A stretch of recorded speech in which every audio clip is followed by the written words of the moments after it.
Let's hope so. Hello from Becky and me. Welcome to this evening's programme. First tonight, schools are planning to close early. Some employers will be shutting up shop and pubs are gearing up for a manic afternoon. Yep, the region is poised for tomorrow's vital England match against Slovenia, which, unlike the first two evening matches, kicks off at 3 o'clock. There is a warning tonight, though, that workers taking the afternoon off without permission could face disciplinary action.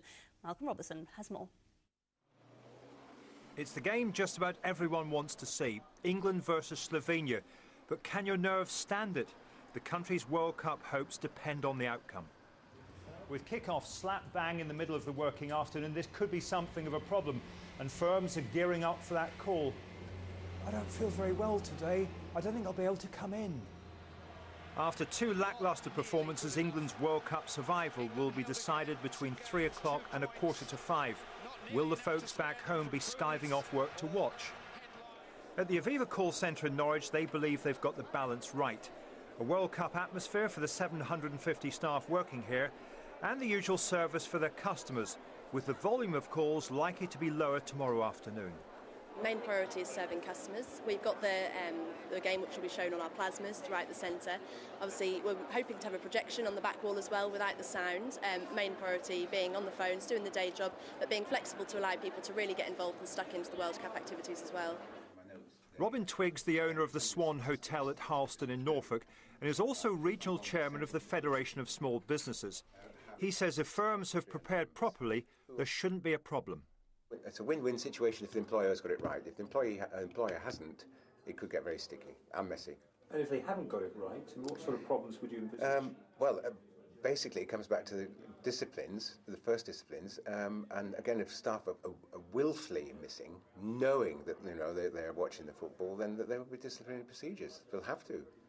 We asked people in Northampton what plans they'd made to watch the match. But yeah, our company is letting us leave at 3 o'clock, so you can go. I'd rather do it at home and not at work. The worker, they're putting the game on for us so we can watch it there. So They're just not good to watch. I'd rather watch like Portugal or Spain at the moment. Like many others, the Dustin School in Northampton has got a shorter working day tomorrow, although there's no loss of teaching time. A timetable agreed between staff and students. It was a good decision to make because if they didn't make it, a lot of people would have been going home saying all sorts like, oh, I don't feel too good. My parents have said I need to come home, all funny excuses. For many pubs and bars, England's appearance at the World Cup is a real bonus. They've been packed to the rafters, and hundreds of fans have attended street parties organised by the Sports Lounge in Peterborough. They're worth £15,000 for every England game, so defeat tomorrow would be a severe blow. As soon as they go out, that's it. As far as the majority of the English people are concerned, the competition's over. So financially, it was going to impact us quite heavily. As usual, there's no lack of national fervour. Cattle bearing the cross at Wyndham in Norfolk. Let's hope they don't become a laughing stock. And some businesses like this hairdressers in Norwich will be closed for the afternoon so staff can watch the game. But maybe there's no need for a trim if you're pulling your hair out anyway. Malcolm Robertson, Anglia News. So where will you be watching the game tomorrow? Should workers be allowed to go home early or even watch the match at work? Let us know your views and what you're planning to do. Email Jonathan and Becky at itv.com, and if you're quick, we'll try and include some of them before the end of the programme. Now, today's other big news was, of course, the budget. It was indeed tough but fair. That was the Chancellor's assessment of his first budget, but Labour claimed it was the same old Tories cutting public services. Here are some of the main measures in the Coalition's emergency budget. VAT will rise to 20% from next January, but won't be extended to new goods. Child benefit will be frozen for the next 3 years. There'll be cuts in benefits, totalling £11 billion, and most government departments will face cuts of 25%. The Chancellor said nearly 1 million more people won't pay tax, but that it was a budget that meant everyone will pay something. For instance, there'll be a 2-year public sector pay freeze for people earning under £21,000. Housing benefit will be capped. On the plus side, no price rises for alcohol, cigarettes or fuel. And if you're a cider drinker, prices will actually come down. Today we have paid the debts of a failed past and laid the foundations for a more prosperous future. The rich is paying the most and the vulnerable protected. That is our approach. Prosperity for all. That is our goal. And I commend this budget to the House. it will hold back economic growth and will harm vital public services. Yes, it's his first budget, but it's the same old Tories. Hitting hardest at those who can least afford it and breaking their promises.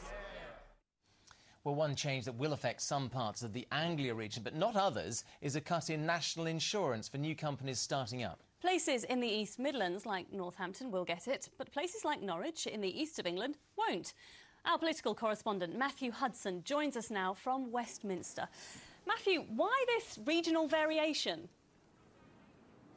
Well, the aim is to stimulate small businesses in less well-off parts of the country.